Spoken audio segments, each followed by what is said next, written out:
There is nothing noble in being superior to your fellow man. True nobility is being superior to your former self. Ernest Hemingway.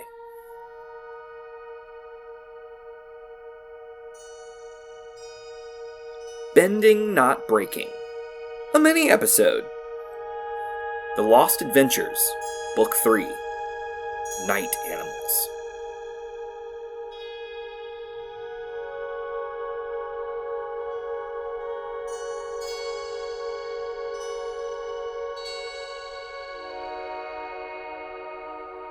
Greetings and salutation, friends and listeners. Welcome back to another episode of Bending, Not Breaking. This is Ben Pruitt, and I will be your host for today's mini-episode.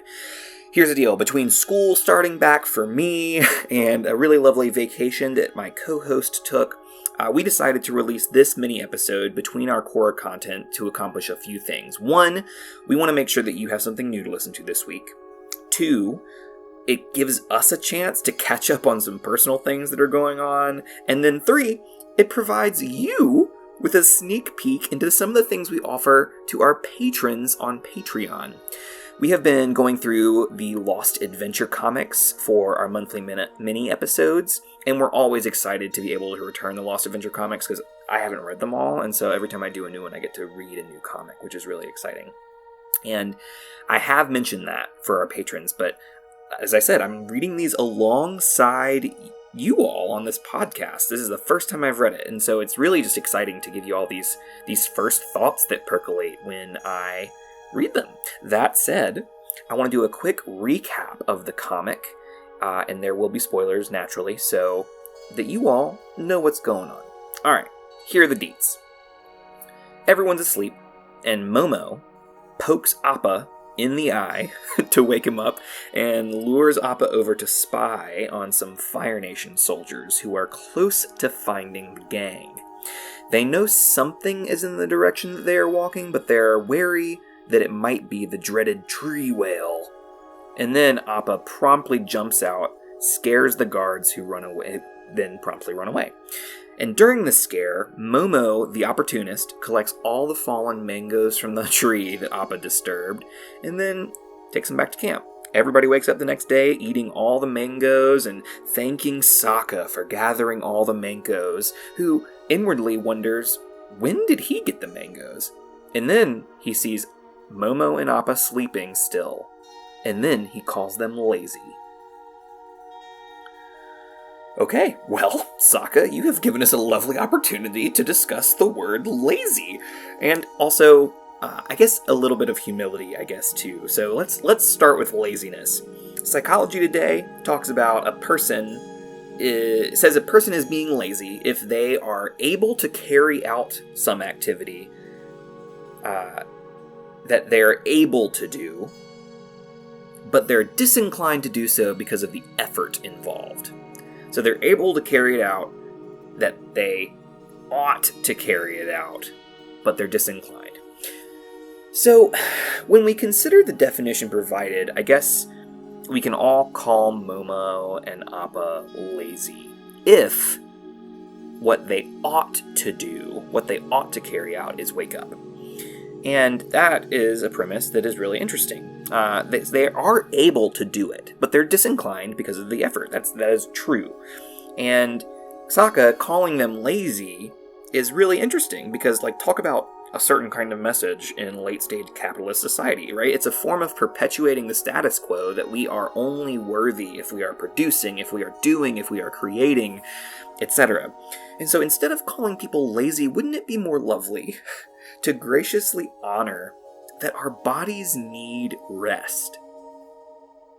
Momo and Appa deserve to sleep just like everyone else, and they were up later than everyone else. The difference is Sokka doesn't know that. None of them know that.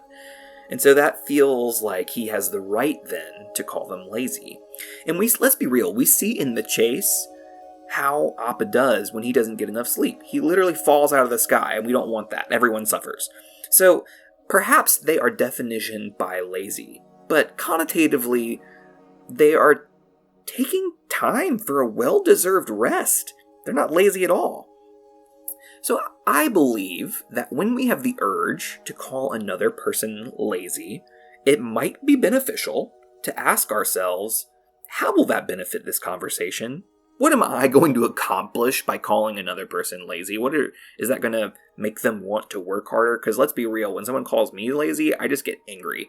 And I guess if I am feeling shame around that, it will change my behavior. But ultimately, it'll only be changing that behavior now, and it will get worse in the long run. Because we know through the data that shame, yes, is very, very capable of changing behavior, but it often makes things worse in the long run. So, another question we might ask is, what am I not seeing that is creating this person's need for rest? Right? There's so many things that are invisible to us, and if we just make assumptions that we know what's going on all the time, whenever, then we have a problem. And we know that Sokka doesn't know, because he can't even remember when he got the mango, because he didn't. So, there's actually a book called Laziness Does Not Exist by Devin Price, and instead of viewing laziness as a deficit or something we need to fix or overcome with caffeine or long hours, Price says to think of laziness as a sign that you probably need a break. Right? Indeed, like Price illustrates in their work how animals teach us about worth. Just to quote Price, so I think animals help us remember that we shouldn't have to earn our right to exist. We are fine and beautiful and completely lovable when we are just sitting on the couch, just breathing. And if we can feel that way about animals that we love, and about, relatives that we love, people in our lives who we never judged by their productive capacity, then we can start thinking of ourselves that way too. And y'all, let's be real. Appa and Momo do earn their keep, right? Appa carries the show on his back. And yet, even if they didn't, they would still be worthy. So, anyway, my vote is to remove laziness from our vocabularies. That's my unsolicited advice to Sokka. As for humility, the other thing this kind of made me think of, honestly, I believe it is humility that allows us to step away from calling others things like lazy. Humility, this freedom from pride, freedom from arrogance. That sounds lovely. Kind of harder than to just by definition. Anyway, this is making me wonder, like, why does Sokka feel the need to call Appa and Momo lazy? And oftentimes, maybe he didn't feel the need to do so. Maybe it just came out. But that's just illustrative of how ingrained into how socialized we are to lift up of this capitalist mentality of you are what you produce, right? And, we've learned through the data, specifically from Brene Brown's work, that we are most judgmental of others in areas we judge ourselves. And what I really want for us and for Sokka is that Sokka not believe that his worthiness is attached to doing work either, because then that need to call others lazy dissipates.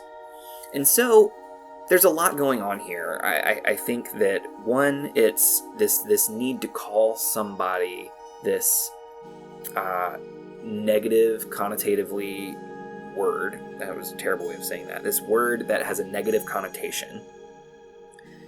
If that is ever present in our vocabulary, I think it begs the question, why do I feel the need to do that? And if I didn't feel the need to do it, and it just came out without me even thinking, maybe I can start to question why that word is in my vocabulary. That's my vote, is that we be self-aware always, constantly asking. And I think that's part of humility, is constantly learning and constantly growing. And as Ernest Hemingway says, being better than who we were than our former self, right? How do we become better than our former selves? So, that's my take for this mini episode. You can hear all of our mini episodes on the comics and more by joining our Patreon.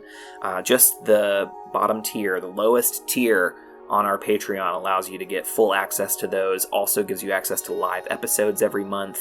And I just want you to know that $5 really makes a big difference for us, which is what the lowest tier is. It makes a huge difference because we are really trying to get back to a spot where we can pay our producer for his time, and it would be really helpful if that were something that you all could help us do, because we are doing this for free except for the Patreon.